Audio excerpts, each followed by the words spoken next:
Hello, everybody, and welcome to I guess what's going to be the final LeanTossup college football podcast of well, definitely of 2022, possibly for the 2022-23 season.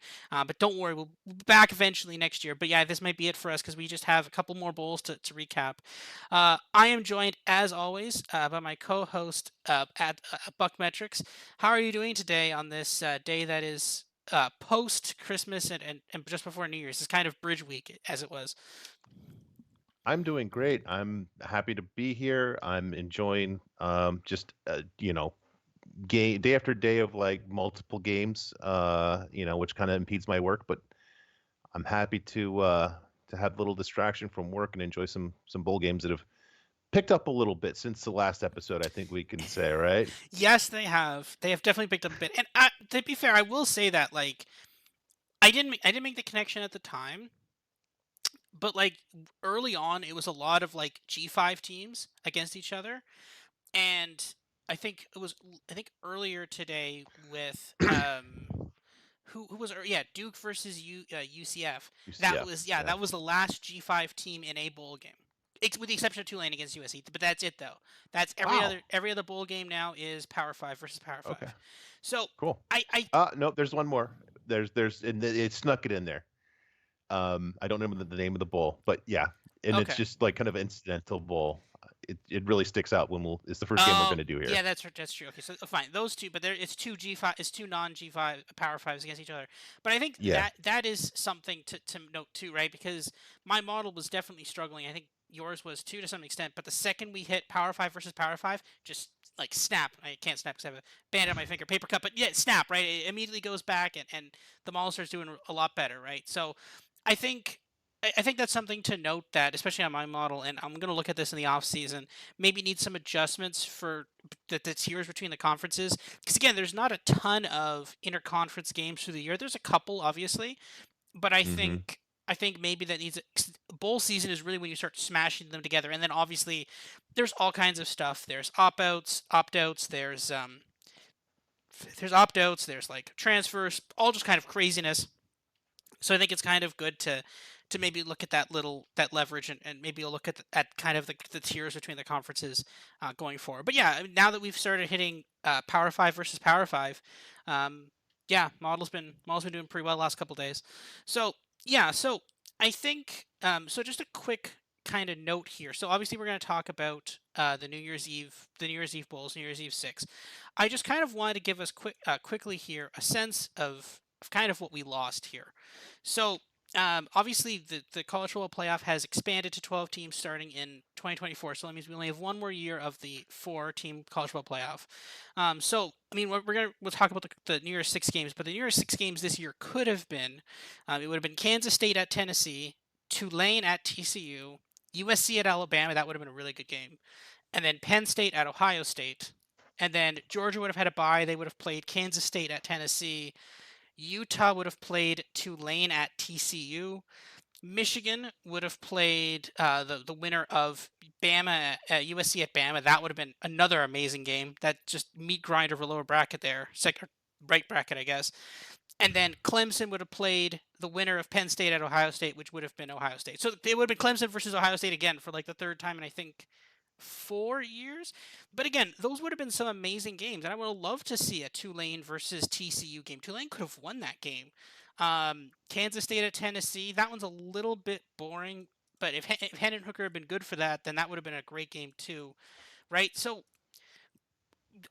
so what do you think about this? You're in agreement that like it would have been a lot better for a 12 team playoff versus the 4 team this year, right? Yeah, I just look at what sticks out to me is Kansas State at Tennessee. Now, if obviously you mentioned Hooker being out, and I think Martinez is out too. That if I just see that as like an Orange Bowl, it's kind of okay. I'll watch it; it'll be fun. But that same matchup, just in the playoff game, just it's infinitely more interesting. Two good, not great teams. You actually have oddly a conference champ in there in Kansas State, but man, that's just so much more fun of a game. I mean, some of these would be awesome. Number what USC at Alabama. I mean, I don't care if that's in October or one of those stupid August kickoff games in a neutral site. That's a fun game anywhere. Um, I'm still kind of not fully processed with my trauma about Clemson, and them getting the bye doesn't sit well with me. Yeah. Although they are a different team with Klubnik. I don't know what on earth Dabo was trying to prove with this whole DJ thing, but I guess if we just say Clemson with Cade Klubnik, I can see them getting deserving a bye. Well, see, and you make a good point there about that with Clemson because again, so this is from CBSSports.com. So this was taken after obviously championship game because it has Utah and Clemson as obviously Pac-12 and ACC champions, so they get first round bye because the rules stipulate that the four highest ranked conference champions get a Conference bye. champs, Yeah. yeah. Now the fun thing about this is the fact that because basically the committee made these rankings, and they obviously made them with the current rankings of the top four go and not the top 12 go. They did not care at all about ranking the non top four conference champions. Right. That being said, though, there is I think there is about a 0% chance that anything other than I think basically when we get in 2024 that there is a 0% chance that the top four will not be conference champions. There's a zero. They will rig it so it's that way. Now again, it's the stupid reason. It doesn't really matter, but they will make it so that they get to pick the top four. They get a bye. Like they're not going to be like because right now Clemson is I think what 10th or so in the rankings. So like they're gonna rig it or not rig it per se, but they're basically going to arrange the rankings and before they'll basically arrange the rankings before so that the teams that could potentially win it and get a first round bye, they'll be arranged so that they're closer to the top four, so that when they win the conference champion, then they'll actually championship they'll be in the top four, right? So I think you've got, and this is a weird year too, because you've got Utah and Clemson and Kansas State, um, none of whom are in that, you know, top tier clearly. So I don't even know if you could have finagled your way around it this year. I think you'd have just some weirdness no matter what. Um, so I that probably corrects itself going forward, where you have just like, oh geez, this team gets a bye. I mean, all credit to Utah, but you know, they just don't strike me as a team that deserves to get a bye. I no, mean, yeah, well, because this is the thing, right? So they have the current rankings has Utah seventh, right, and then hmm seventh, and then Clemson is 10th. So Clemson and Kansas State is 11th, right? So basically, the way it would work is basically Utah moved up five in the or no sorry in college football they're eighth, sorry, they moved up three, so they were basically 11th before the Pac-12 championship game. So my thesis is that you'll just see those teams get shuffled up higher, so Utah will like have started at eighth before the playoff game, and then because they were eighth, then the before the championship game, and then because of that they'll be much easier to shuffle them into the top four. So like yeah, because like before it didn't care, right? If Utah won, they weren't going to get it anyway, so we'll keep them at like 10th. But if they could get to, like they're gonna, but honestly at that point it doesn't matter. They're just rearranging deck chairs basically. It doesn't matter at that point. But no, it's going to be fascinating. And the thing is, there is the one argument that I've seen for it, and I do kind of see this argument too, is that of all these teams that are not the top four here, maybe replace Utah with Ohio State here for a second, just because that would be what it is. Because so basically you have with Georgia, well, you Michigan. can't because they didn't win their Oh, conference. that's true. Yeah. So okay, outside the top four this year, This is right? what's here. Let me just kind of Yeah, the other side of that coin. Two playoff teams wouldn't even get a first round bye. that's true. Yeah, Ohio State TCU and and Ohio State, they'd be had to play in the first round, which really mhm. kind of shows, I think, more just how aberrant it is the conference title games were this year. Yeah, it is kind of I don't. fluky. I think we just had a run on them this year versus a typical year because they're Yeah, usually more formful than this. yeah. Normally, because you basically saw two huge upsets there with Utah and Kansas State. Kansas State. Well, I mean, they weren't huge upsets. I think both were like field goals, which is again stupid that they were ranked. There was such a disparity in the rankings when the Vegas only had about a field goal difference from each other. But the thing is, though, like outside of the top four this year, right? Georgia, Michigan, Ohio State, and TCU. Outside of those top four, any of the other teams, with maybe the exception of Bama, are any of the other teams even within a touchdown in the Vegas spreads? Right. See, that's the flip side of the coin, right? So okay, cool. They all get to play a basically a quarterfinal game at at someone's home stadium, right? They get to play that. That's cool. But then they go to the quarterfinals, sorry, and then Yeah. they're all touchdown underdogs, right? Yeah. Yeah. That's the argument I see a lot of people make, and like I kind of agree with that argument to some extent, right? I don't think it's like what do you agree with that sentiment, or do you think that there's hope for some of these teams?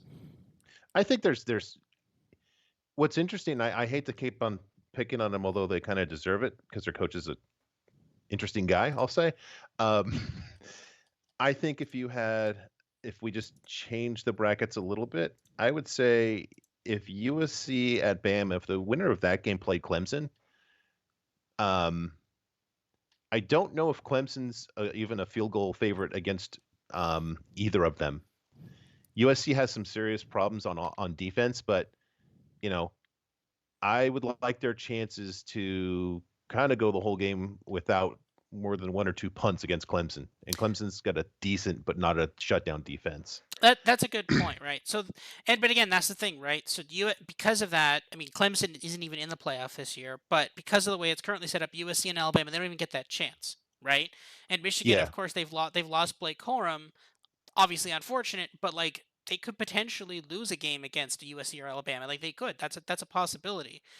I yeah, think, and again, when we're seeing opt outs and we're seeing transfer portal stuff, like, because again, like right now, as we're recording this, the AutoZone Liberty Bowl and the Holiday Bowl are playing right now.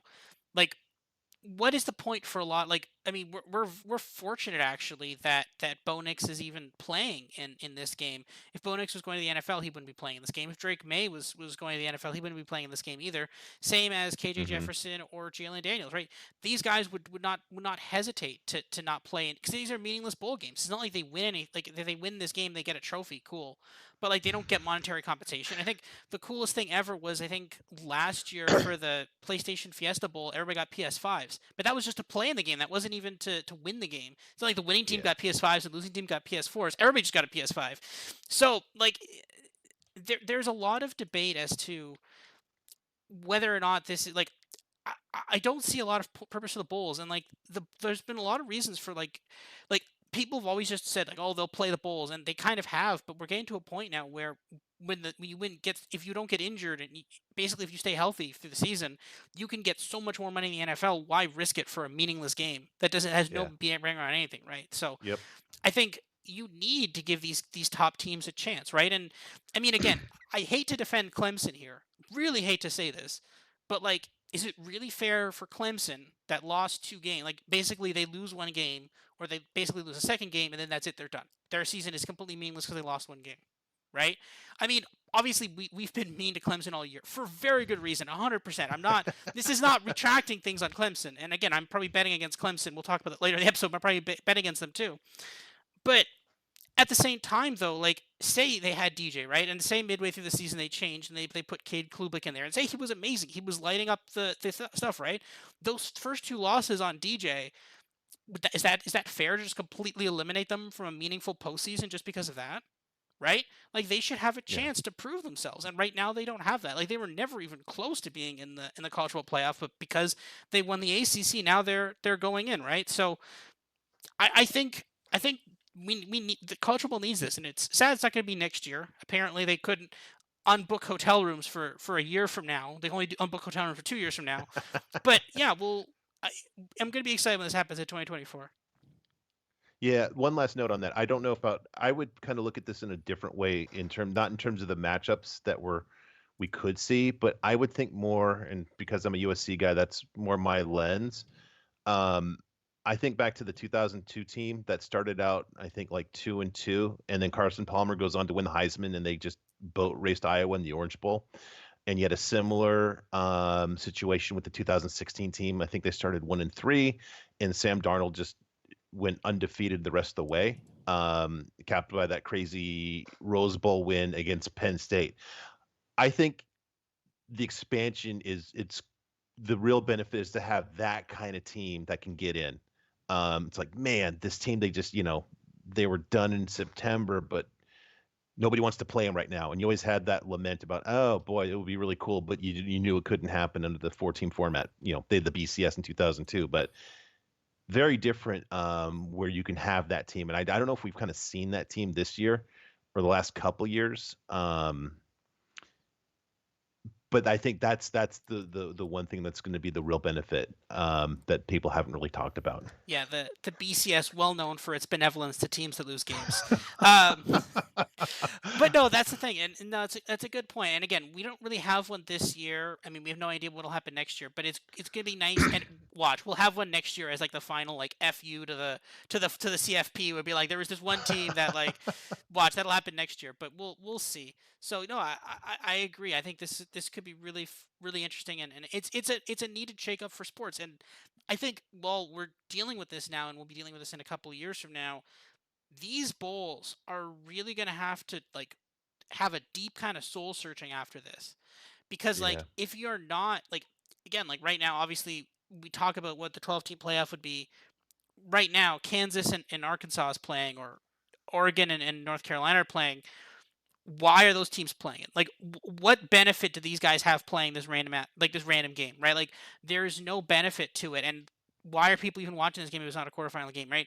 There's nothing for these teams, right? And I think we're gonna have to look at this, and I think these bowls are gonna have to do some soul searching. Now, some of the bowl games have been pretty good, but some of these games have been pretty bad.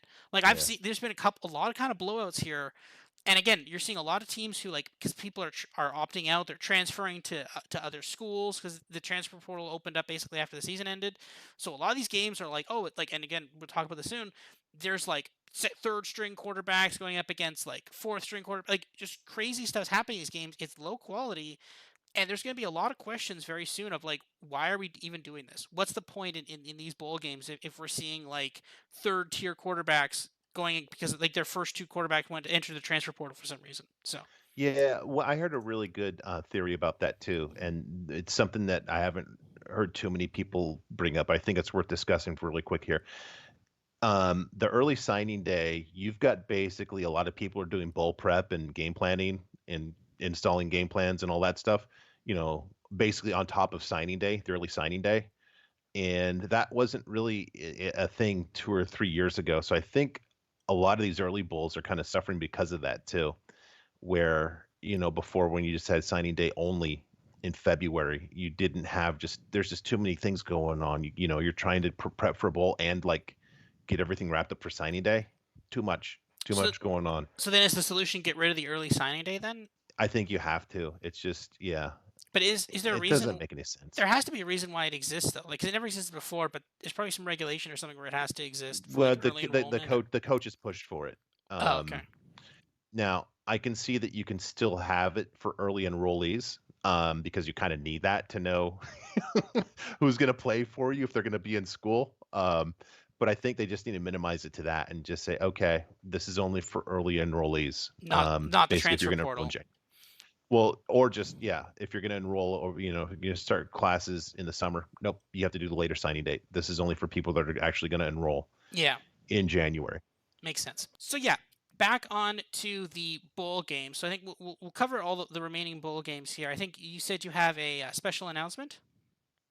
I do. You have some audio for me? Yes. Okay.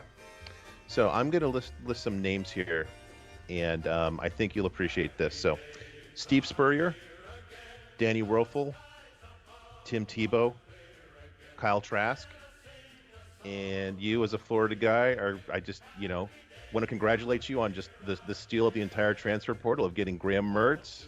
I think happy days are here again in Gainesville. Um, Congratulations, he said, question mark. Yeah. Not. I sent you the clip of that, and it was just no like the Anakin in Star Wars when he's Vader and coming from Mustafar. No, it's yeah, that was not a happy moment for me. The thing is, here's the thing. So we are getting some other transfers, I think. So we'll see. I'm not sure. I hope there's again like there's the stages of grief. Like one is denial. So it's like maybe there'll be another quarterback that transfers to Florida, so we won't be Graham Mertz. So we'll see. I mean, again, the one thing I will say though, and kind of the one ray of hope I have is that Bo Nix went when he transferred to Oregon, he had an amazing year. So maybe, just maybe Graham Mertz can be just a little better. Maybe but again, it's a very short leash here. This is not like, oh, it'll like we're not like going 3 games in and be like it's any day now. Like no, no, no. You get 1 game. That's it. You get 1 game. If you screw up, you're like that's it. It's back to the doghouse for you. Like that's how we're doing this. So you get one Yeah, shot. they got a highly rated quarterback coming in that Rashada kid, so maybe this is actually just his backup. Be like, all right, so you see Graham Mertz out there, don't do what he's doing. Do the exact opposite of what he's Yeah. doing. It's like teachable moments. It's like, all right, you see how he threw that interception? Don't do that. Don't ever do that again. Yeah.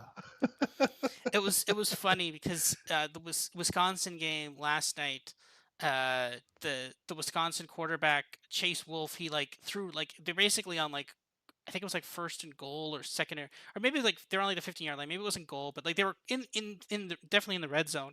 Just threw a horrendous pick into the end zone for into double coverage, and I'm just like, oh, he's just keeping Grant Mertz's legacy there. He's just doing it. Like Yep.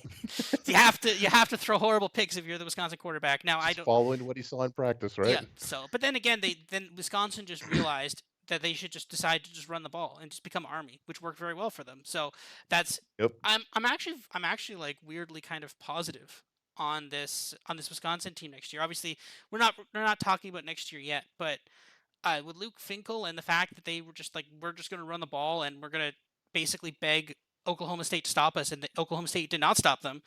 I think they could be in pretty good shape. So uh, I'm kind of bullish on this Wisconsin team, at least from what I'm seeing right now. Let's see who their quarterback's going to be, but just they could. I mean, it's a wide open in Big 12, Big 10 West. Like who's going to beat them? Iowa. So Yeah. Jesus. yeah. All right. So Yep. the Bulls. All right. The Bulls. We're gonna do format a little differently. Instead of grouping as we've done before, I've kind of arranged these games in ascending order of importance slash interest. Also, just as we're doing each game, we'll just say if what we're saying is a podcast play, rather than at the end. So first of all, the one that I was mentioning that's not between two Power Five schools. Ohio is giving one to Wyoming in the Barstool Sports Bowl on barstool.tv. Um, don't think I'm going to waste my time looking for this one as much as I love G5 games. So my take is Ohio's losses are actually for me pretty forgivable at Penn State, at Iowa State, at Kent State, and versus Toledo in the MAC title game. Um, Ohio quarterback Curtis Rourke, he was eighth nationally in QB plus, but he was out for the last two bowl games. His backup is named CJ Harris. He had a QB plus of 85 in two starts against Bowling Green and then Toledo in that MAC title game. I bring that up because by comparison, a gentleman named Andrew Peasley, not familiar with his work, but over the course of the season, he had a QB plus of 43. Another in a long line of really bad quarterbacks that Craig Bowl has not developed at Wyoming. He threw for 200 yards only once all season. My model has this 35-31 in favor of Ohio. This does not account for Rourke being out. I think that's why the total is so much lower than I've got 66 and the total is 42 and a half. I'm going to go with Ohio giving one though, because just in two games, this Ohio quarterback has proven himself to be much better than this seriously bum list worthy guy at Wyoming has proven to be over the entire season. Yeah, I kind of agree with that. Rourke is back in for the bowl or No, no? he's out. No, he's out for the bowl. Yeah. So I have CJ Harris. I have weirdly have Wyoming by a lot here, but that seems like a weird error. Because like when my model deviates that far from the spread, especially in these bowl games, it's tended to be wrong.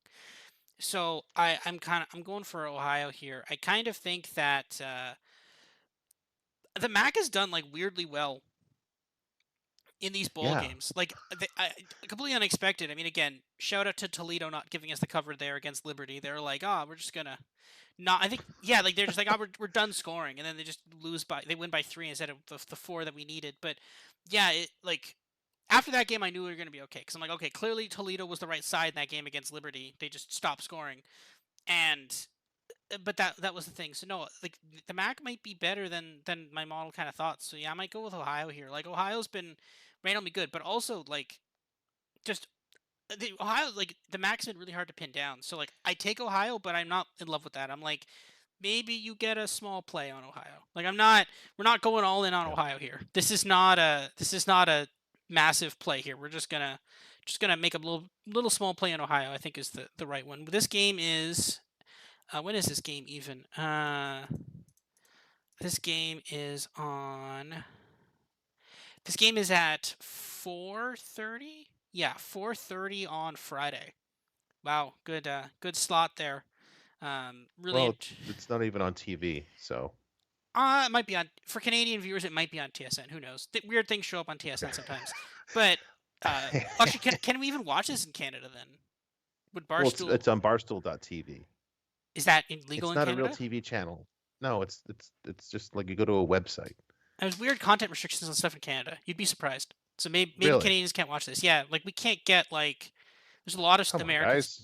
guys. No, it's all weird TV licensing deals. So maybe we can't get this or not. Who knows? For Canadians, okay, I'm now intrigued with this. Can we actually watch this game or not legally? That's what I'm going to be intrigued by. So that's my voting interest in this game. Can I watch this game legally? There you Um, go. Yeah, that's but a yeah, storyline. We buried the lead, as they say, right? can Canadians legally watch this game? So Okay. next up, Next one. I'm sure just like you, or just like me, you probably thought, oh, this is an ACC game, just forgetting that Maryland is in the Big Ten. yeah, Maryland versus NC State in the Duke's Mayo Bowl. NC State giving one. Devin Leary, NC State quarterback, was in the portal. I think he's landed at Kentucky, if I yes, he remember has, correctly. yes. Actually, nice pickup for them. His his backup, MJ Morris, got 3 starts. He had a QB plus of 108. Um, but he got injured. Then Ben Finley, whose older brother played for NC State a while ago, had 2 starts.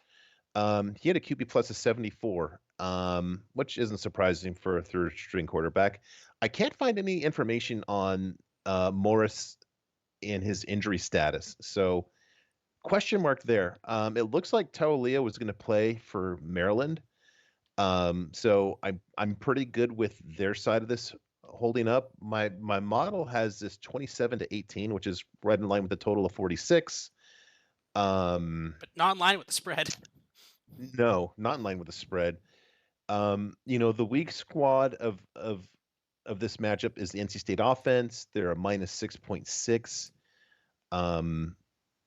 They didn't play significantly better Morris' starts, which is interesting.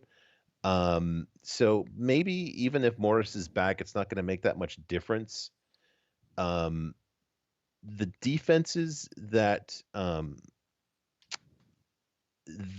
Maryland, how do I say this? The Maryland defense is better than any defense that Morris played anyways. So based on this, I like Maryland here. I think there's just too many things that point to Maryland. I'm going to make this actually my first podcast play. Yeah, I really like that too. Actually, I have Maryland as a 5 point favorite. So similar. I have them about 5 points better, 20 to 15, 16. So similar, but uh, not exactly the same in terms of sizable favorites. But yeah, no, I've got Ben Finley versus Tagovailoa.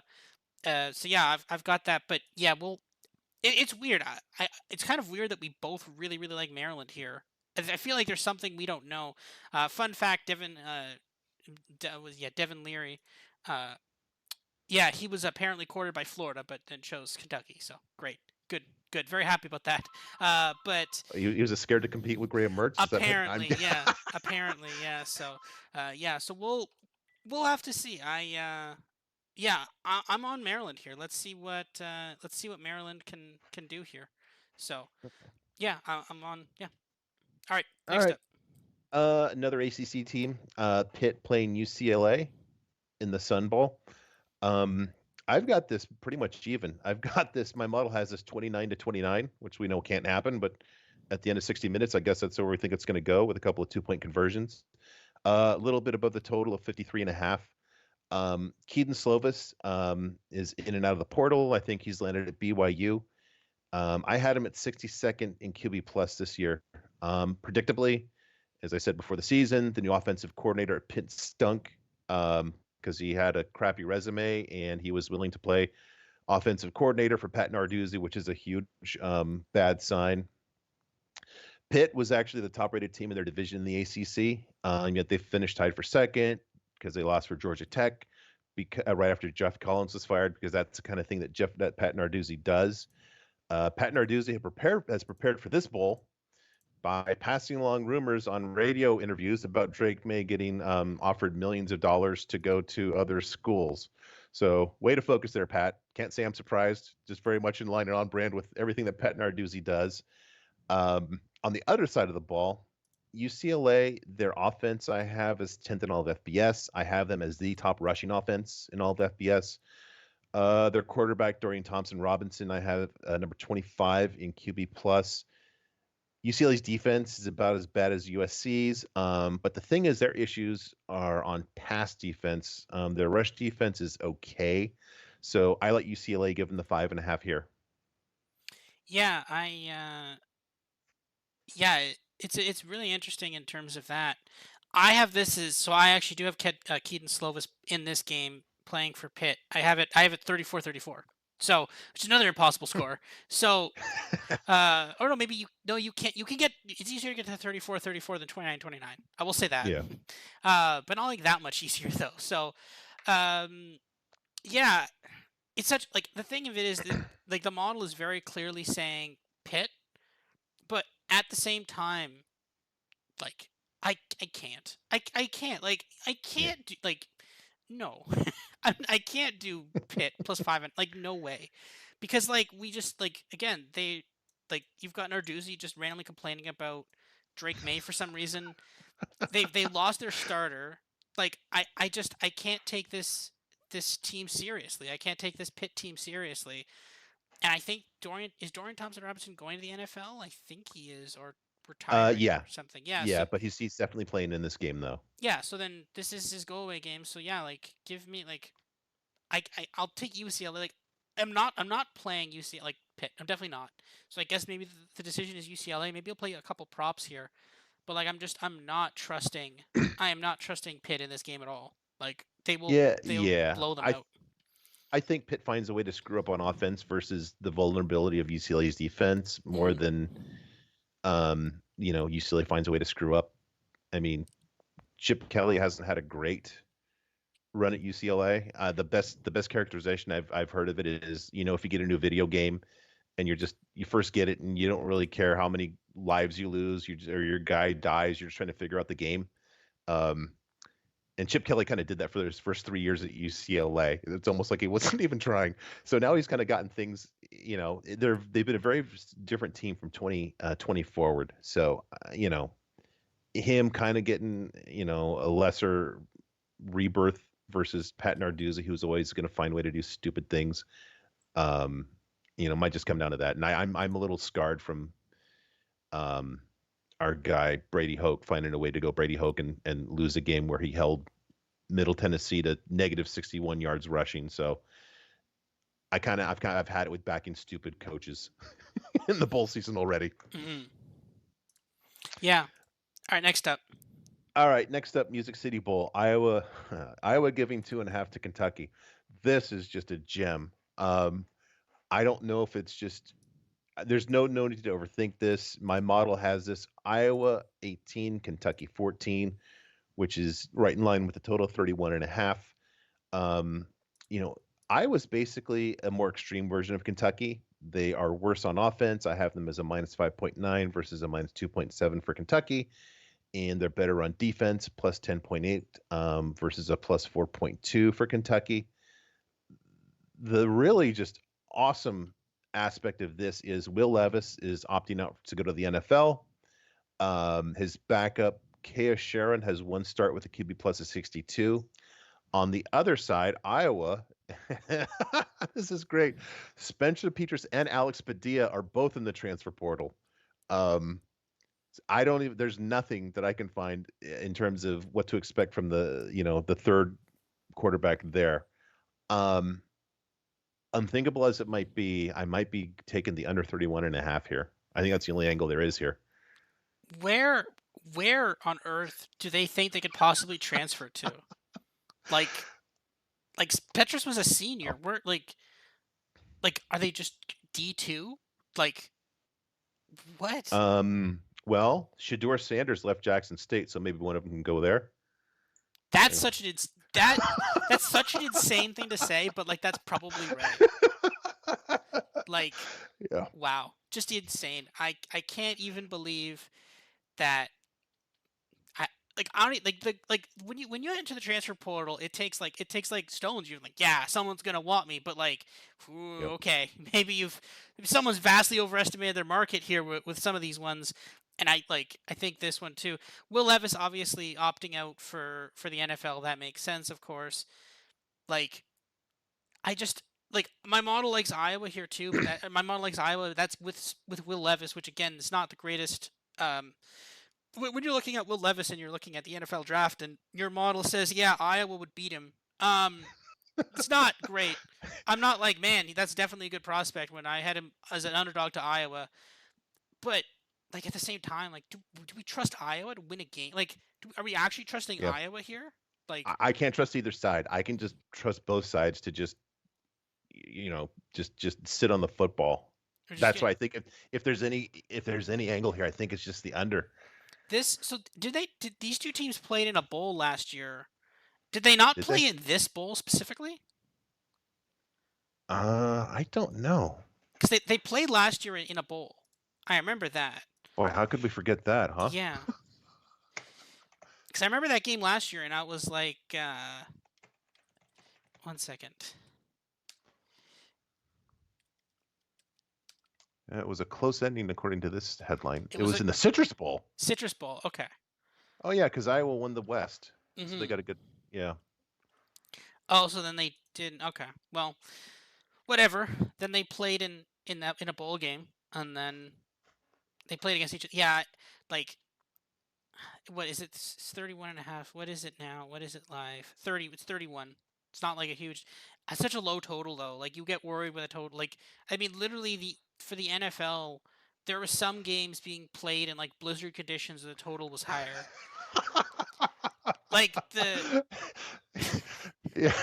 the total in for New Orleans and in Cleveland, which was played in Cleveland, the total was 32 and a half. This game is, I'm assuming, played somewhere in the South with fully healthy teams and not in the middle of a blizzard, and the total is lower. Yeah. Music City Bowl. It's in Nashville. Yeah, that's definitely not in the middle of a blizzard. No. No. So that's yeah, it's amazing. I cannot believe that the total is this low for a game involving two D1 teams. This has to be the Sickos game bowl game. Like there's no way this isn't the Sickos Committee bowl game. And like I want to Oh watch this yeah. game with like a sick fascination of just like how bad is this? Like how many horrible interceptions are going to be there? Like this is going to be like shovel pass at the end zone interception bad. Like so we'll see. This game I guess maybe the total. What do I have this? What do I even have this at? Uh, yeah, I've got Iowa. I've got 17 to 23. So I technically have I have a point Oh, total of you got it 40. way over. I do Jump have on it. that over, buddy. Yeah, got to jump on that over. But like, wow, Kansas has tied the game. They Oh, were. you're ahead of me. Oh, Wow. sorry. You know what? Okay, well that ding dong. Well, that takes care of the over, and I had Kansas Just plus plus. 4. I have 3.5. I was tempted to go back in, but I didn't. I was like, no, because I've seen too many Kansas blowouts before. I'm like, no, Yeah. I don't trust them. But oh well, they got me. They got me something. They got me the cover at least. So and How is it that you're in Canada and you're getting the feed before me? oh, I didn't know that. Okay. Is that some kind of reverse tariff or something? Where Usually mine's behind everybody, so I can't believe I'm yeah. ahead of you. But oh well, so Well, yeah. no sense in watching this. I know they get this. Okay. Well, okay. All right. So, what are you going to do in Iowa, Kentucky? Is this just like the only if your friends in Vegas and says, "Give me a game to bet"? There are I think the only bowl game I have not bet yet was Bowling Green, New Mexico State, and this might be the only other one I don't bet. But Bowling Green was actually my Was little actually my little in-game parlay or same game parlay hit with the under and New Mexico yeah, State. that was actually brilliant. Yeah, that was a really good play. I like that. So I just didn't play it. I was just like I was so worried, but then I regretted not playing it. But So here's what you do when your friend calls you from Vegas and says, "Hey, I'm in Vegas. I want to bet a game this morning." You just say, "Don't even watch Iowa, Kentucky because Alabama, Kansas State is at the same time." Yes, So that is a much better game. that's the play. That's the Um, play. okay. All right. Much better game. Mississippi State giving one to Illinois. Um, Obviously, this is, marred by the death of Mike Leach. I actually feel like kind of a jerk right now because when this game opened and before Mike Leach suffered his stroke and subsequent death, I jumped over Illinois, and I feel a little bit jerky about it now. But I'm still going through with it because they're going to play the game, and I think that this result holds up. My model has this 24-14, well below the total of 46. That's in favor of Illinois. Um, when I get a difference that's 11 or more between my model and the spread, that's the sweet spot. Those hit at about 59% for me. Illinois also has, if you remember back when I walked the people through how I decide when to do an under, we need a margin of at least 5 or 7 and an elite defense. And Illinois is an elite defense. Mississippi State's a good defense too. So we've got a lot of really positive indicators here. Um, Mississippi State, this is an interesting thing to me, and this surprised me. I actually have Mississippi State's offense ranked lower than Illinois'. I have them as a minus zero point 0.8 and Illinois as a minus zero point 0.2. Now, part of that is because Mike Leach, he's got that short passing game. He runs a lot, and that kind of makes light bend in a weird way towards less efficient numbers for his quarterbacks. One thing that's a little interesting here too, Illinois, I have them as a top defense in FBS. Ryan Walters is now the Purdue head coach. Usually, I've kind of been able to come to terms with even a great assistant leaving tends to manifest itself more in the following year than in the bowl game. The team can usually hold it together. I think once you lose the coordinator and the chemistry, it's the next season where you really see things kind of take a different turn. So I actually like Illinois +1 or money line, and I definitely like under 46. That's going to be a Buck Metrics model play. Hmm. I actually think I have a pretty low scoring game here. I got 21-18, so I probably have. Yeah, I'd have the under here too, under 46 as well.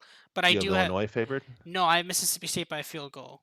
Okay. So, I kind of I got Mississippi State money line a bit ago. I maybe wouldn't mind like a Mississippi State. Oh, I might play Mississippi State under. I'm actually starting to like playing unders now. I've actually been playing a couple unders recently. And I kind of like them, so I'm getting that under kick. So yeah, I might play some unders here. We'll have to see. But So you had what score did you have? 21-18. Okay. You know what? I missed that. I think okay. All right, that might be a dual model play then. Yeah. I changed up my I changed up a couple things in the code too. Maybe that might change some of the numbers too. Gotcha. So that's why. Okay. But yeah, that's yeah. I like Mississippi State here. It's going to be a very emotional game, and I think that is on New Year's Day, the day Yeah. after New Year's Day. So because the day New Year's Day is the NFL, so they'll be playing this. This will be before the Rose Bowl, but after the college football playoff games. So yeah. Yep. Okay, next up, the Citrus Bowl. LSU giving 14.5 to Purdue. This one was kind of tough for me. My model's got this 36-28 in favor of LSU, which is again pretty much on line with a total of 55.5.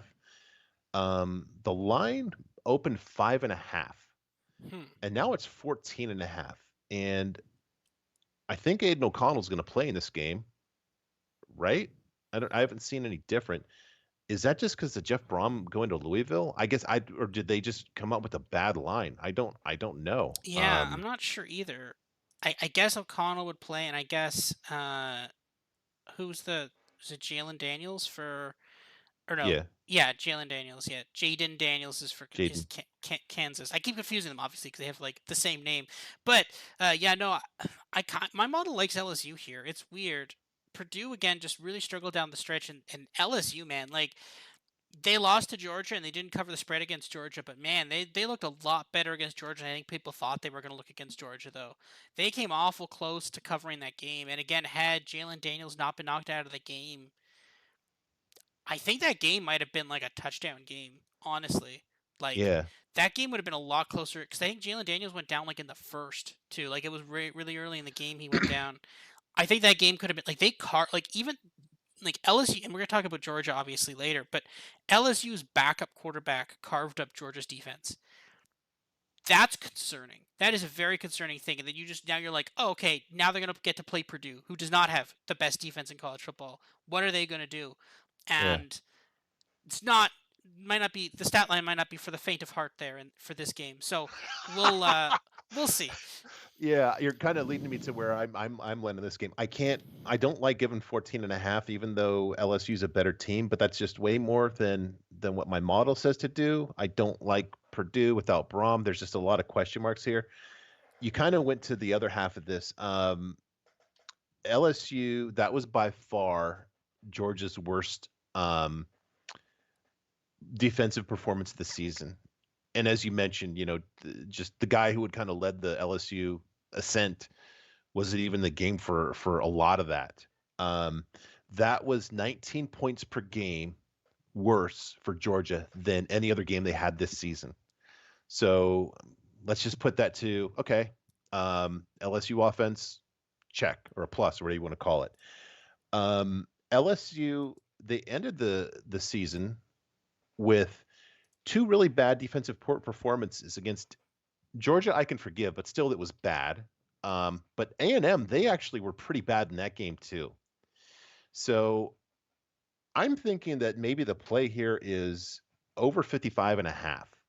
I think LSU is going to score. They might sneakily give up more than people are expecting, I guess. Purdue's defense, like you said, is not the greatest. I actually have them ranked 85th in all of FBS, just behind the vaunted New Mexico defense. So I think that's the play here is over 55 and a half. That's actually I do kind of like that actually. That's not bad. Even I though my kind of model like that. has it going just right or no, 64. Yeah, that's over. Yeah, But I've got 60 I got 66 points in this game. So I can sign off on the over. Yeah. I like that. okay. I'll take that. I'll take the over in that game. Yeah, I've got LSU covering. Maybe I'd play the spread, but I definitely like over 55. Like, I mean, yeah, you've got Aiden O'Connell. They can put up points, right? And LSU, again, we talk about them carving up Georgia's defense, but they also got obliterated by Stetson Bennett. So I'm not the Yeah. most bullish on LSU's defense either. So yeah, I think the over there is actually not a bad play at all. I kind of like that play. Okay. Cool. Next one, the Gator Bowl, Notre Dame giving two to South Carolina. Good luck with this one in terms of figuring out what you're going to get out of South Carolina. My model has this 28 to 24, which is a little bit below the total of 51 and a half. South Carolina, I don't know. I just don't know. They don't do anything really well. I have them on offense as a plus 0.4 and defense as a plus 1.6, which is, pretty much just average and below average for Power 5 teams. Um, how they get to this game is just, I think the Gator Bowl, which is a good bowl. You can either frame it as they were lucky or they had very good special teams, and I think you could probably do it. You could probably attribute it to the latter. As Shane Beamer is the son of Frank Beamer, who's like probably the best special teams coach of all time. Um, I just kind of wonder how repeatable that is. You always notice it when it happens in a spot like this, but you don't notice it when it doesn't happen, and a team's done that all season. Special teams are just one of those things. It's kind of like offensive holding. You only realize it when it basically happens and not when it doesn't happen. So I don't know what to expect with South Carolina. Spencer Rattler, the Carolina quarterback, was pretty bad until the last two games. But that was against Tennessee and Clemson. You know, Not great defenses. Clemson's a good to very good defense. Tennessee is good, but I think some of their defense is aided by their offense forcing the other teams to have to run. Um, their offense is really inconsistent. I can't really see them like doing great against horrible defenses and just getting shut out by bad defenses. I kind of think I liken them to what I would call a front runner offense, where To use a horse racing analog, you have the horse that can get to an easy lean and he won't stop, even though he's not the best horse in the race. But if he has to, like, fight in that first quarter of a mile, he's going to throw in the towel. So I think if they kind of get their confidence early, they sustain it. And if they don't, they just, screw around and don't do anything and hope special teams bails them out, I guess. It's kind of what the story I'm inferring from the stats. Um, Notre Dame's defense is statistically good, not great. But if you dig a little deeper, they had 3 bad games against Ohio State, North Carolina, and USC. Those are, by my rankings, number 1, 9, and 6 offenses in all college football. I've just made a pretty strong point that South Carolina is not that. I think that Notre Dame is going to shut down South Carolina. I don't really like the Notre Dame quarterback. Tyler Buckner is back. Drew Pine, for some reason, decided to pair with Kenny Dillingham in Arizona State, maybe seeing what he did for Bo Nix. I didn't like Buckner. His QB plus was 86 in 2 games, although it was against 2 underrated defenses. I know you don't like Ohio State's defense as much as I do, but I think they're still good. Marshall, I've made the case, has a nationally very good defense and elite in the Sun Belt, which is a good defensive conference. So throw all this together. I like Notre Dame giving 2 and just hoping that we don't have crazy special teams plays that keep South Carolina in this. I'm going to make this a podcast play.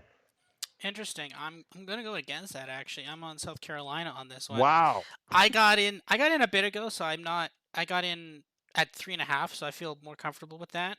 I've got South Carolina 23, Notre Dame 21.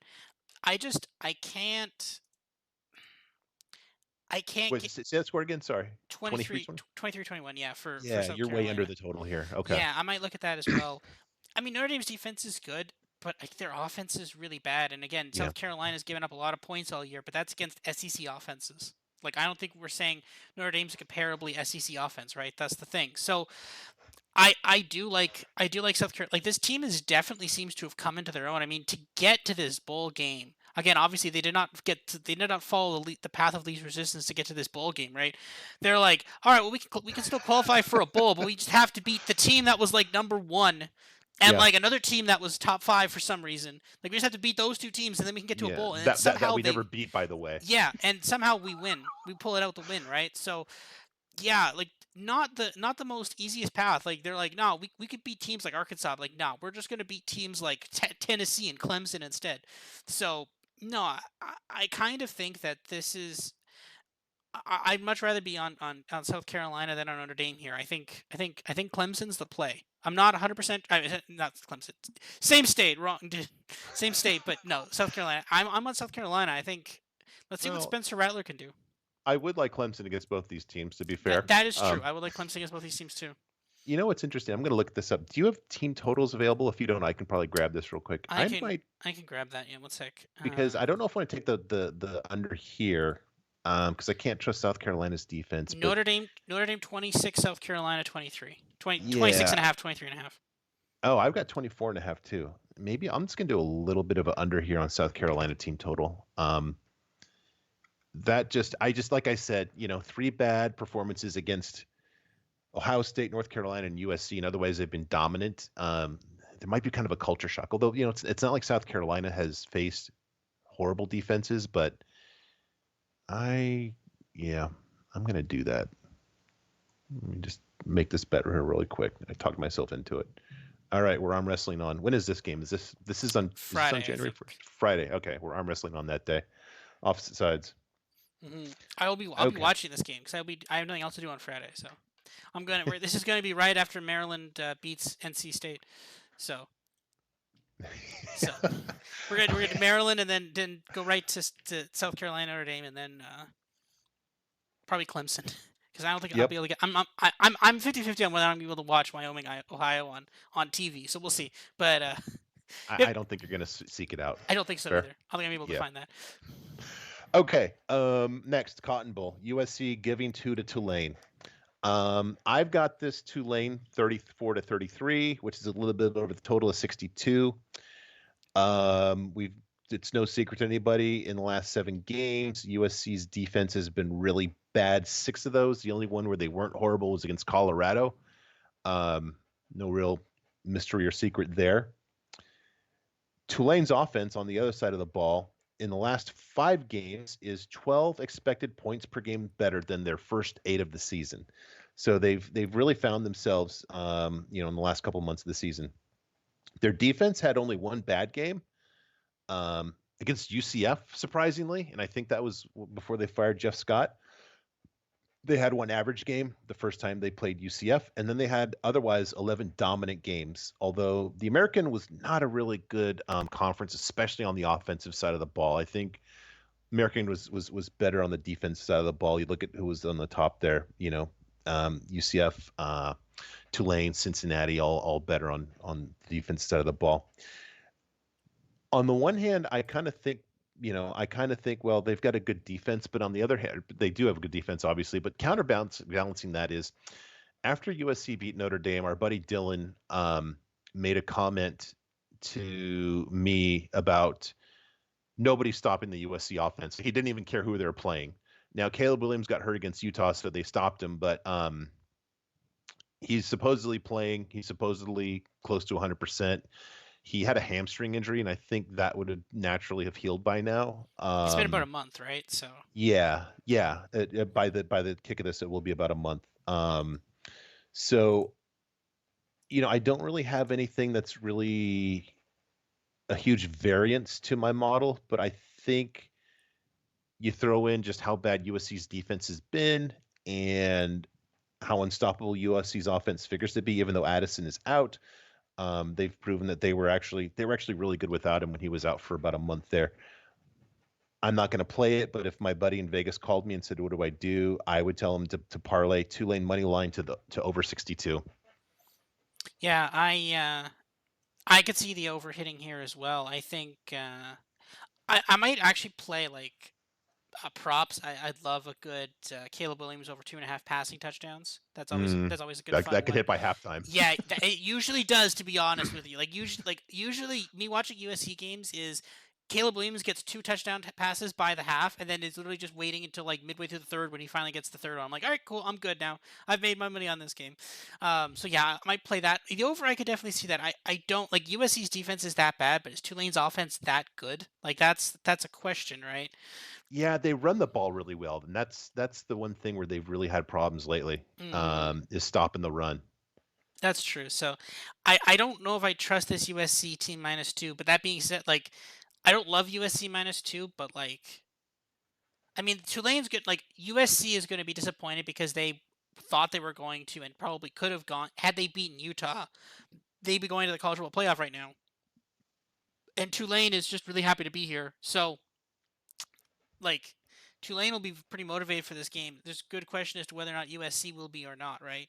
So I kind of don't hate I don't hate to like normally what you'd end up doing is you'd be like, oh, okay, we could do like a Tulane teaser, like get Tulane up to 8, but like, I don't like that either. Like I might play something live, like if USC were to get fall behind, maybe you can get like USC plus 3.5, plus 4.5 if they're down by like 2 scores or so, or something like that. So, or maybe if USC takes a massive lead, just pick up something Yeah, I would Tulane. go the other way because their defense won't hold it together for 60 minutes. I could see them getting out to like a 17-point lead, Yeah, then you get and you then because they just crack. yeah, if you get like 17-point lead, then the books will give you like, oh, be like Tulane plus 23.5, and then you're like, all right, let's do it, all right, let's play that. So I think Yeah. that might be a good way to play it.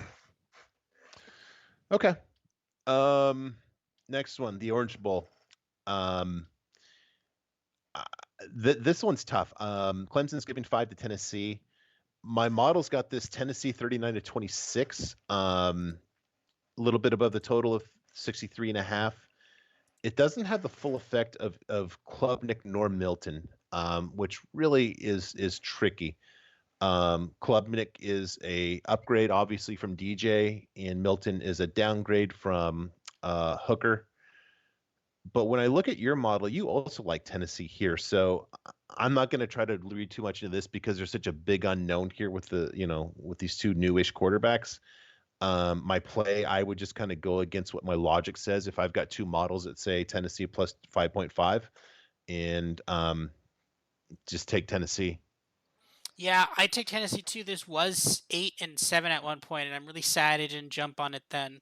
But I will. I think I will jump on the 5.5. I think I will. I've liked this Tennessee team more than this Clemson team all year, and I think now is the time to kind of to just operate on that again, right? I do have concerns about no Hendon Hooker. Hendon Hooker really was the glue that kind of held this team together, but Milton was okay though. I'm also not ready to basically say, oh, it was DJ was the problem, and basically be like Klubnik is the saving grace of this Clemson. I'm not ready to do that yet for obvious reasons.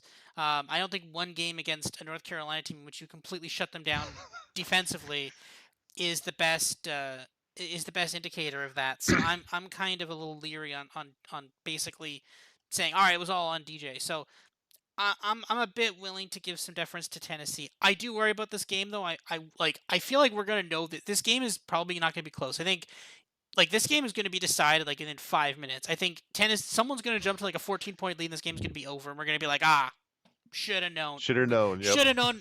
Should have known. Oregon was going to win this game somehow between Tennessee and Clemson. Be like, no, like this is the thing. Like it's something random's going to happen. Be like, should have known Tennessee was going to destroy them, or of course Clemson was going to be better than Tennessee. Tennessee packed it up in after they lost to South Carolina, which eliminated them from the college football playoff because that's how it worked in 2022. Uh, yeah, next one. This next one's kind of interesting actually. Yeah, the Sugar Bowl. Alabama giving 6.5 to Kansas State. That 6.5, just the first thing that sticks out to me is just what a interesting number that is. Like Hmm. it's not going to go to 7. I think I maybe at game time if big money likes Alabama, but The I question is, kind of why think is it not at 7 now? And well, this never opened yeah. at 7 too. I'll just jump in there quickly. This opened at 5.5. So Hmm. basically, the weekend before, when the first lines or bowls came out, this was 5.5. It got all the way down to like I think pick or maybe Kansas State minus, or I think it was about pick, because I think people thought Bryce Young and Will Anderson weren't going to play, and then it got all the way back up to then I got all the way back up Mm. to where it is now. So it's fascinating that it's never been at 7. That I think is the most fascinating thing about this line. Yeah, and I just what would move it to 7 would be, basically Sharp's big money liking that, and I just not to say Bama's not a really really good team, but Kansas State is kind of the epitome of a sharp side, where basically anybody who doesn't really know that well just thinks Kansas State against Alabama. Come on, this isn't going to be close. Um, I don't like that Will Howard is in there instead of Adrian Martinez against the Alabama defense, but he's done well all season.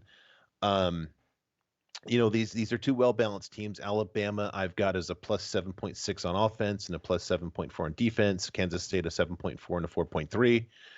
Um, Kansas State's defense, they struggled versus the best offenses that they played. Oklahoma, Texas, TCU twice. Gave up 19 expected points per game more than the other five offenses they faced. Alabama fits with this group that really gave Kansas State fits. That group that I said is an average of 7.5, and that's right where Alabama is.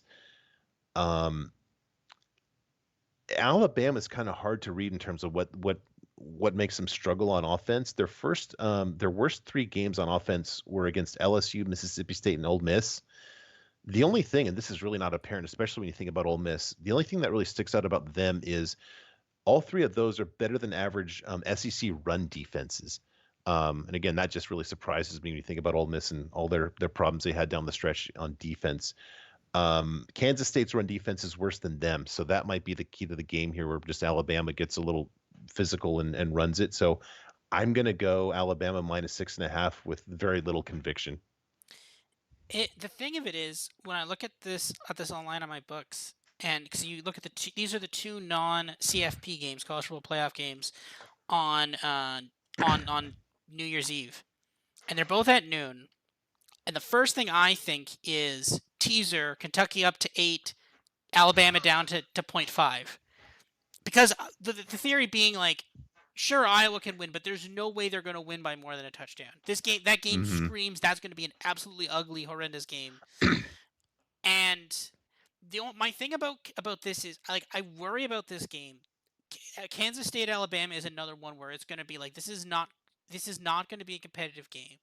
I think there's like a 70% chance that Alabama blows out Kansas State, but there's a 30% chance that Kansas State blows out Alabama. And like there's no in between. It's either one wins by 20 or 30, and like that's it. Because either Alabama goes in and says, because you have a grudge match here, because this is, and again, this is Kansas State was specifically mentioned when Nick Saban oddly called in to halftime of the Big Ten championship game, and he said about TCU, he's like, oh well, they like TCU lost against they lost against Kansas State. Our losses were against because they lost. Our losses were against better teams. Who they said? Yeah, because they said, oh no, we only lost our 2 games by a combined like 3 points, and TCU lost to Kansas. Right? That was their argument. And because Alabama lost to Tennessee last second field goal to lose by 3, and then they lost to LSU by 1 because they went for the 2 point conversion overtime. So they lost by a combined 4 points. And his argument was we play a tougher schedule. We didn't. Our teams were tougher than Kansas State. So Kansas State obviously is for pride, and but the thing is on the flip side, Alabama is like we're better than this Kansas State team, therefore we're better than that TCU team as well. So it's a bit of mixed bag on that. I think the fact that Bryce Young and Thing are playing, I think that's the really interesting part in this is that I think that the fact that they're playing means that someone at least or a couple people at least care about this game. I think Jameer Gibbs has entered, or no, he's going. I think he's declared for the, or I'm not sure if he's playing in this game or not. But it'd be weird to me if they didn't care. But at the same time, we usually when Alabama usually goes to these things, we usually see them crush a team, especially when they don't make the playoffs. So like I don't hate the -6.5, but again at the same time though, my model has Bryce Young in here, and I actually have Kansas State as a favorite because my model has hated Alabama, and it's been right. I mean, this is an Alabama team that beat Ole Miss by 3, right? They lost to Tennessee as I think 8 point favorites. They've had problems this year. They barely escaped Texas A&M. This Alabama Yeah. team didn't have to play Georgia. They didn't even have to play Florida. They basically had to play Tennessee. They got to play Auburn. They got to play destroyed Auburn. They got to beat. They got to play Ole Miss. They got to play Mississippi State, but they barely beat Ole Miss, which again that was the closest. What's his face? Lane Kiffin has come to beating them, and he came very close this year, only losing by 3. Like this team has not been as good as they have in the past. Yeah. So And we're still I'm gonna bring I know I brought it up before, but you still have that weird thing where, how many times we hear about, well, Bryce Young's having to do it by himself. I still don't get that. They've just had these mammoth recruiting classes, and it's just a kid that they flip from USC to, from modern day, if they flip from USC to Alabama is the only reason they're good. yeah, and that's the thing, right? It's so weird. It's such a weird dynamic, and apparently they have a really good recruiting class this year, but that's assumed for Alabama. Like we never like, oh man, this year they like no, like there's always assumed they have a top whatever recruiting class. So the fact that we're talking about it as like, oh, this is really good. Like I want to see that bear fruit. I have questions about how Alabama recruits, and maybe they're not recruiting the right guys. But this game is really weird to me. I like someone's gonna blow someone out, and I'm not sure who it is. And like I'd maybe want to be like a part of me wants to hold Kansas that wants to take Kansas State here, but another part of me says I know this like another half of me says this is gonna be a blowout. Alabama's gonna beat them by like 20, right?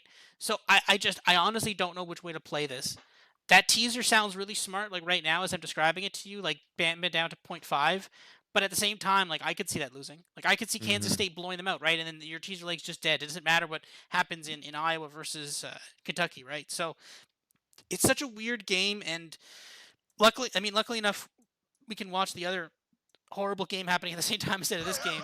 So, but again, this is just to whet the appetite for the true New Year's Eve game, which is the college football playoff games. So, Yeah. it's not the end of the day, but it's such a weird game where I don't know a way to play this game. I really don't. So Yeah. Yeah, you're kind of landing with me, like wherever you land, it's not with any conviction. no, I'm very iffy on this. All right. One where I have a lot more conviction is the Rose Bowl.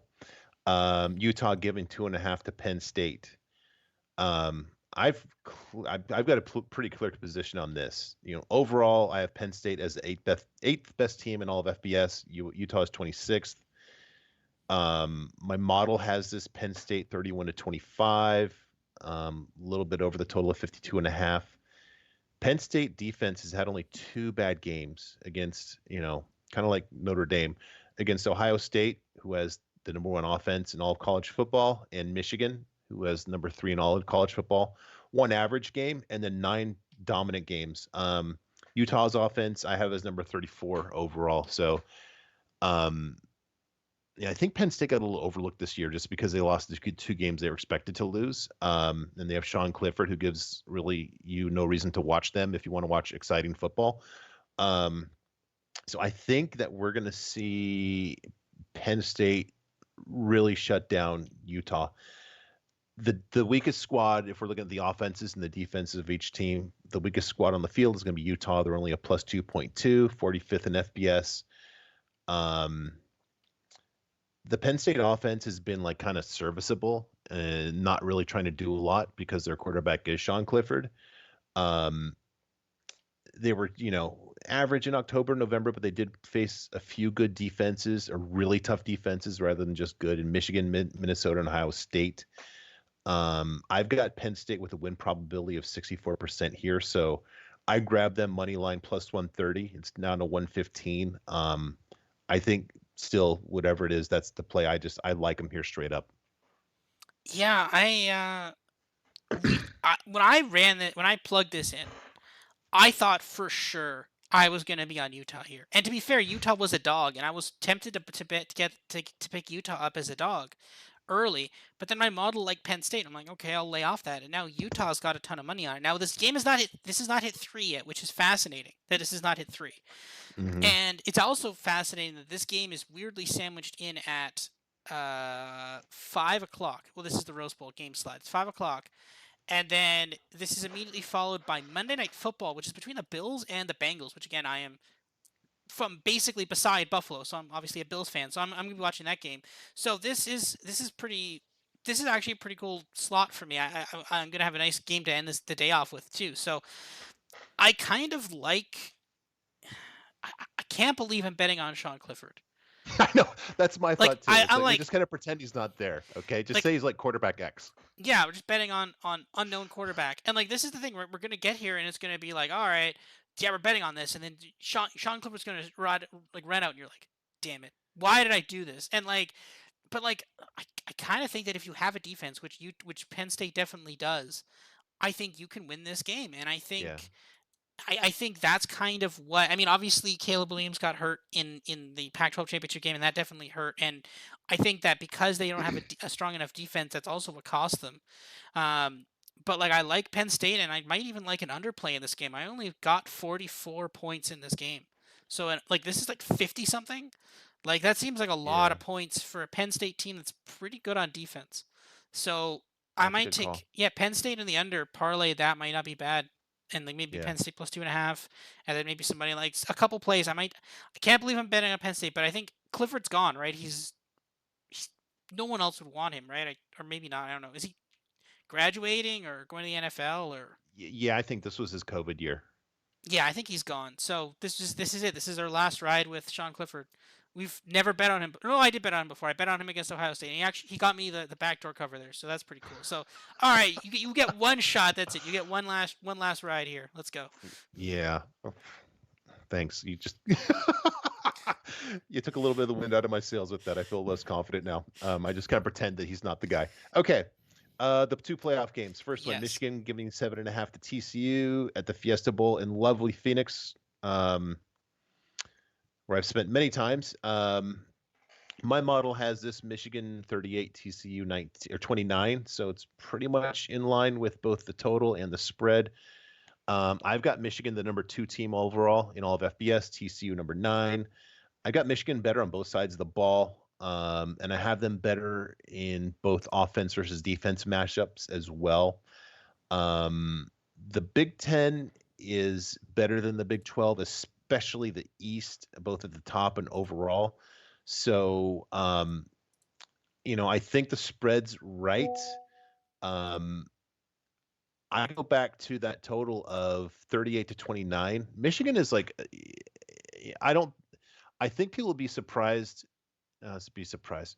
I think that my having them the 3rd best offense in all of college football is not in line with a lot of other people's understanding who probably think they're more like a top 20 just because they punch you in the mouth. But they're very efficient, and that running game is tough. And I spent previous podcasts saying I don't believe in JJ McCarthy, but I don't need to believe in JJ McCarthy. They score more than people think. Um, Michigan, when you have that top 3 defense and you have a margin of the total, my 65 to the total of 58 and a half. I'm taking the over here, over 58 and a half, and I'm going to make that a podcast play. Yeah, I actually have Michigan better by a point, which is weird. I do kind of worry about like Michigan just blowing them out and TCU there's them just completely shutting down TCU's offense. I worry about that a little bit. Um this one is really weird for me. This is obviously the first game. The second game I think is going to be a lot better of a game. Or not by my model, right? If you listen to my model, this is going to be like the closest game of both of them. But I kind of think you take the 7.5. Um, I don't hate Dugan, but I do worry about it though. I kind of worry that this is gonna like I worry that Michigan could just shut them down on offense on defense, and then this game just then Michigan just scores like 30, and then TCU gets like 14 points. Like I worry about them because like Kansas State was able to shut them down for most of the game. Obviously, TCU came back in that game, made it very close, competitive towards the end. But like you have to worry about this. Like Michigan's just a much better defensive team, and there's a non-zero chance they could just shut them down. And I do worry about that a little bit. But I think you got to give something to Max Dugan here. I think this TCU team is resilient. He really powered through that game against Kansas State, and I think you got to give him the points there. And maybe this Michigan like it's weird. I don't think this Michigan team is nearly as dominant as people think it is, but at the same time, I do still really like this Michigan team too. So we'll have to see. Okay. And on the other side of it, the other Big Ten team, Ohio State, is Yes, going against Georgia. Is that still 6.5? it's six and This a is half. Yeah. So this that odd 6.5. this this pinged 7 at the open. It was like the first line I saw for this game was FanDuel at 6.5. It pinged 7 on my book. I unloaded it. I unloaded on 7 and 7 spread and money line, and then it went down to 6.5. Now I'm not. I don't think that was me. I don't think I caused that. I think But don't underestimate yourself. but the interesting thing though, I did see someone online. I actually have a lot more to say about this game than the first game. The first game is just kind of weird. I Michigan's a better team, but I don't know just how much better. This one is a much more interesting game for me, and it's why it's clearly the late game. I don't know if they picked that or how they picked that or whatever, but the thing is, it's weird because as someone said, basically all the spread money's on Georgia. There's a ton of money on Georgia minus 6.5, and that line has not moved back up to 7. And that is fascinating because generally when you have that much money on one side, that line would move. And it's fascinating that they don't want to hang 7. And I think that's a little telling of the books if they don't want to hang 7. Hmm. So my thing on this is this. So there's a ton of storylines here. Obviously Georgia is the national champion. They're looking to repeat. But at the same time, this Ohio State team, they are finally getting a chance. This is their first with CJ Stroud at least. Obviously, Ohio State has won national championships before with CJ Stroud, because last year was CJ Stroud's first year starting. Last year they had the ability to go to they were basically a game away from the Big Ten championship game. Their only loss had been to I think was it Purdue they lost to last year, and then they lost to Michigan in the final week of the season. They didn't go to the championship game. Michigan went to the CFP and they went to the Rose Bowl and they beat Utah in the Rose Bowl in an insane comeback. Then this year they think they're going to the championship game again. Then they lose to Michigan. They are undefeated going into the Michigan game. Lose to Michigan. Then Michigan goes to the conference championship game, and then they still end up in the college football playoff. We've talked about CJ Stroud, and we've talked about if you have a good defense and you're able to pressure him, then you're able to basically shut down Ohio State. We've seen that 2 straight years with Michigan against Ohio State. We've talked about that for a long time, and we basically were just finally able to to see that again, and we were able to cash that winning. And again, it's weird that I'm on Ohio State here because we've said so much about if CJ Stroud gets, if you pressure him, if you have a good defense, you can completely shut him down. Um, but I'm still on Ohio State here. This is finally their chance to show that this is a legit team, and like this is CJ Stroud's chance to show that he's a legit competitor and he can actually survive against an elite defense, because his draft stock is falling. He's now like he was originally a top one or two pick. It was basically between him and Bryce Young for the top overall pick. He's now much more plus money. He's looking to maybe fall deeper into the top 10, maybe not even in the top 10, fall into the top 10 in terms of draft picks. I don't think he'll get there, but like his draft stock has fallen a lot. It's this Georgia team. Like you look at their wins, like okay, they beat Tennessee, a Tennessee team that maybe was a little bit fraudulent. Again, like their best win was against Alabama. Well, this Alabama team is a little bit fraudulent. And again, this is the thing, right? If Alabama loses to Kansas State, just like immediately bet on Ohio State, because then it's showing that the entire SEC was fraudulent then at that point.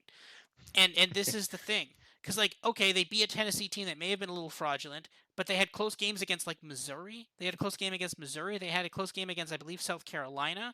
Like this Georgia team destroyed Oregon in the opening game of the season, which everybody that's right was like 17 and a half. They crushed this Oregon team, and then because of that, I think they were basically double digit favorites in pretty much every single other game for the entirety of the year. Yeah.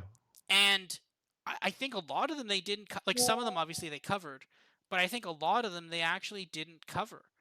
And I think, uh, I think basically that was a problem. I think there was a lot of teams that they let stick around in games, and again, that performance against LSU in the SEC championship game, like everybody's like, Georgia, they hung 50.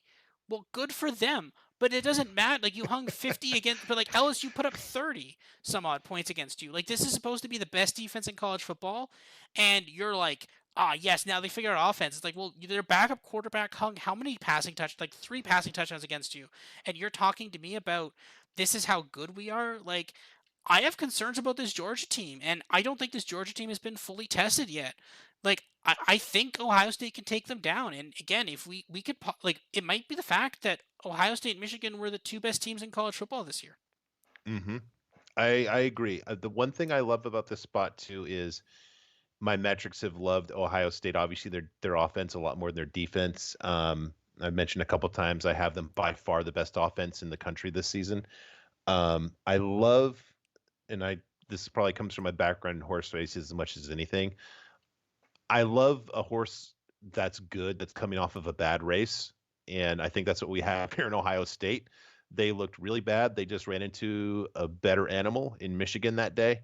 And once they gave up the lead, they just completely gave up the lead and it got ugly and different spot. And I think to your point, getting a chance at redemption is going to give them, not that they wouldn't be motivated, but whatever Ryan Day has in the playbook is going to be emptied, I think, in this specific spot just for the chance to get back at Michigan.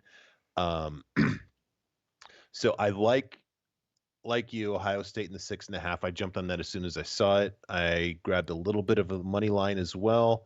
My podcast play here is actually over. What's interesting is, you know, I have Georgia as an elite offense. Clearly, I have Ohio State as an elite offense. And when I have two elite offenses and neither defense is elite, which is a little surprising for Georgia, they're just a cut below that.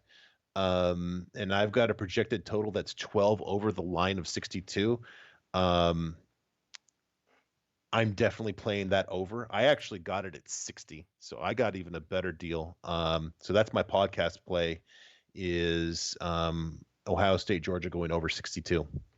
Yeah, I mean, my model does have Georgia here, but the thing is, the model isn't fully able to price in that horrible defensive performance against LSU. Right? It's not able to fully, because the thing is, it treats that as just LSU yards, which it prices in as Jalen Daniel, but it doesn't price it in as say, Yeah, hey, this is their backup exactly. quarterback, right? So yeah, give me Georgia here. Again, this is their like they've wanted to prove themselves in a big game, and it's again, if Michigan is the best team in the country, which they could be, then them losing to Michigan is not that bad. Like if Georgia, Yeah. like this SEC has not impressed me a lot this year. And I mean, like again, as we're finishing this up here, and I can say this now because this game is well since over. Arkansas finally dispatched Kansas, but in like I think 3 overtimes by the 2 point conversion. So like again, they didn't even cover the spread against a Kansas team. They were blowing them out and they let that team back in. The SEC is having a down year. This is not the best SEC team. Like they Florida got blown out by Oregon State. This SEC is not as strong as it's been in past years. And if Michigan is the best team in the country, then Georgia should cover the spread against Ohio State should cover against Georgia. And I'm really excited this game. This game's going to be great. Yeah. This is CJ Stroud's last college game. This is his chance to prove that he is an elite player before going to the NFL. Now, does it really matter that much? No, but I think from the comments from him and Ryan Day, I think they've wanted to win a championship for Ohio State. And again, it's really stupid that the way the divisions work, that losing to Michigan State apparently just eliminates you from doing anything meaningful in your year, if even if Michigan is a really good team that year, right? So it's insane that that's how the rules work, but that's apparently how the rules work in the Big Ten currently. At least I think they're going to try to change that up. But like this is the thing, they need to eventually things will change, and I think we're like I think they're gonna eventually, like when you start seeing the 12-team playoff, you might see like, oh, okay, we're gonna ditch divisions, we're just gonna do round robin and that kind of thing, like the no divisional thing. The top two teams move on, and that's like it's more fair, right? Because you basically Michigan has basically for 2 years, the the Big Ten championship game has basically just been Ohio State Michigan. Because whoever they play is just horrendous. The next week they get to basically mop up some team. They get to Yep. play Iowa or Purdue the next week, right? So it's insane that, and again, it's not actually the official Big Ten championship game. It's like the unofficial Big Ten championship game. But I like, give me Ohio State. Give me Ohio State because again, they have a ton of amazing wide receivers. How deep? Like obviously Georgia's a good defense, but how deep is there? And again, you're telling me CJ Stroud can just for one game perform under pressure. I think he can do one game under pressure. I think he can one game under pressure. Okay, which takes me to the next topic. The So championship game. we would both have Ohio State against Michigan. hmm Sounds like then you would go with Michigan in that spot. Yeah, I'd go with Michigan again. I think if Ohio State were to beat Michigan, I think they'd be the favorites. If Ohio State beat Georgia, I think they'd be the favorites against Michigan, and I'd take Really? Michigan. I think they would because I think because if you look at the lines, um, if you look at the futures markets here, um, where is it here? Because I'll read off the twin outrights. It's Georgia minus 135, Michigan plus 275, Ohio State plus 350, and TCU plus 160. Now, technically, this would imply that Michigan would be the favorites against Ohio State, Yeah. but I think because Georgia is such a favorite against Ohio State, Sure. then I think because what is it? Okay, so Georgia to beat Michigan. So they actually have final exact forecasts, which are interesting markets. So Georgia to beat Michigan is plus 135. Georgia to beat TCU is plus 400. That's weird to be the second most likely scenario. Michigan to beat Georgia plus 450. Ohio State to beat Michigan is plus 600. Yeah, so basically Ohio State to beat Michigan is plus 600. Wow. Michigan to beat Ohio State is plus 700. So there is Michigan Ohio State would be the favorite then, according to this already. I don't know. I'm just gonna look up the score here real quick. I'm having a hard time with the market saying, okay, Michigan mid Ohio State 45-23. We'll make Ohio State a favorite. I think the books have been very confident that, like, I think there's different things that go into that. Obviously, they're sitting on this knowing that there's going to be a ton of Ohio State money on it, right? They're like, yeah, it's going to be. Let me actually check to see if I think FanDuel had numbers. Let me check if FanDuel has championship game numbers. But I think they know there's going to be a ton of Ohio State money coming in, and they're like, we're gonna yeah, okay. Let's see, we've got these here. Okay, Ohio State, Michigan. Yeah, Ohio State minus 3.5. Look ahead line on FanDuel against Michigan. Unbelievable. Yeah, Okay. I mean I'd take Michigan all day, 100%. But they think that I think they know there's going to be a ton of Ohio State money, and I think the books think that Ohio State is the better team. But again, remember we think that Michigan is the better team because of superior pass rush on defense. We think Stroud struggles under pressure, right? So because we factor that in, we have an edge over the books in there. So I think while the books think that Ohio State's just a better power ranked team, I think our models are able to better incorporate pass rush and Stroud's weaknesses, and that's why we get the edge on that game. Because like for 2 straight years, we've talked about. I know I think last year I was on Ohio State against Michigan, but like we've talked about Michigan beating Ohio State. And they beat them comfortably too. It was not a close game, and I think we'd see an exact repeat of it again. Maybe a slightly tighter game because I think Michigan had a couple of explosive plays, but I just think Michigan's defense can just shut down Stroud, and I think that's I don't know if after I seen Georgia get melt down against LSU's backup quarterback, I just don't think they can. Okay, I like Ohio State again. Just my what's weird is after this makes no sense. So I'm not gonna back up the truck on this one. After Michigan beat Ohio State, I had them number one in the country. They slipped to number two after they played Purdue. After they basically just crushed Purdue. Kind of speaks to what my model thinks of Purdue. Hmm. So I'm not going to argue with the model. I'd go with Ohio State, and especially since I had them before the season. Not that that's great logic, but whatever. Um, okay. And so before we call it a pod here, the dual model plays, Yes, which if we're being honest here, the smart people, this is what they really listen for. 2-0 so far in the bowl season on the dual model plays. they had the luxury of taking week one off. We didn't. They did, yes.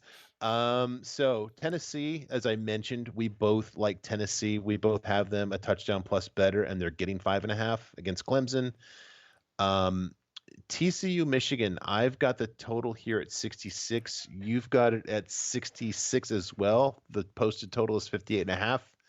So, given that Michigan's offense qualifies as elite, I'm going with that as a dual model play. um, Penn State, I have as 6 points better than Utah. You've got them 17 points better. So we've both got that as Penn State plus the 2.5. And then finally, based on the comments you mentioned today, you've got Illinois, Mississippi State going significantly under the 46. My model does too. So that's going to be the fourth dual model play. Yeah, I think I'm down with that under. Yeah, I've actually cause I've played a couple unders and they've hit. I think the one NFL game I played an under on, and it worked amazingly. It was like I can't remember which game was it. Which game was it? It was I'm trying to remember which one it was. It was a game and it was like it was absolutely perfect. Like it was just like I bet the under and it was like there was just no points being scored at all. It was oh, which game was it now? Um Oh, I can't remember which one. I think it was. Oh yeah, Buccaneers Cardinals. It was Oh boy. yeah, I bet that one Yeah. because it was like the total was like 41. I'm like, there's no way. Both these teams suck. There's no way. And like it went even to overtime. And like literally once the only way I could lose in overtime if one team got a field goal and the other team got a pick six like a scored a touchdown. Like that was and like Yeah. basically the second no one scored in the first possession. I'm like, cool, I win. Like that was literally like even into overtime and I'm like, we're good. And then like because that's the thing. So like it was such an easy one because it was literally 16-16 at the end of regulation, and it was like, and even then that required a massive comeback by the Buccaneers to even get there. So it Yeah. was yeah, Yeah. it was 6-6 at the half. Like that was how good that under went. So yeah, I'm starting to like unders now. So we're gonna play some more unders. So There we go. Okay. yeah. So Cool. yeah, so that is it for us on definitely for 2020. For 2022, sorry. I believe you will hear from us again. Definitely not before the championship game though. We're gonna kind of roll with what we have for that for now. But you will see us again next season. We're gonna obviously we have a lot to talk about for next season. I think so many coaching changes. We got to wait for the transfer portal to kind of sort itself out, and then we'll be back in the summer with the previews and hopefully some new features on the models. And yeah, in terms of college football, you'll definitely hear from us again. And maybe we might even do some college basketball stuff too. Maybe I'm not sure if we're gonna do a podcast. Maybe we'll put some stuff online, but definitely maybe posting some stuff on Twitter. So we'll have to see. So yeah, keep in touch and stick around to this feed. And honestly, it's been a great year for college football. I've loved doing this podcast. We've made a lot of money. We've had some really funny moments. We've made fun of Iowa a lot, and yeah, it's been a great year. Yeah. Do you have anything you want to add? No, I just enjoyed this so much, and I can't wait to do it again. Yeah. Same. All right. See you guys. See you next year for year two.